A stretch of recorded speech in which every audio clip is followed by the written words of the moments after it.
మనల్ని నమ్మిన వారి కోసం ప్రాణం పెట్టాల్సిన అవసరం లేదు. కానీ మనం ప్రాణం ఉన్నంత కాలం మనం ఎవరికి నమ్మక ద్రోహం చేయకూడదు. బైబిల్ ఇలా చెప్తుంది. సామెతల గ్రంథం 11వ అధ్యాయం 3వ వాక్యం, యథార్థవంతుల యథార్థత వారికి త్రోవ చూపించును, ద్రోహుల మూర్ఖ స్వభావం వారిని పాడు చేయను.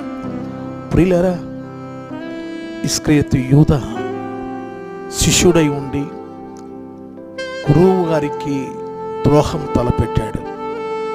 దయచేసి భార్యకి కానీ, భర్తకు కానీ, పిల్లలకు కానీ, స్నేహితుడికి కానీ, తోటి సహోదర సహోదరులకు కానీ మనం ఎవరికి నమ్మక ద్రోహము చేయకూడదు. అలా చేస్తే మనమే నష్టపోతాం.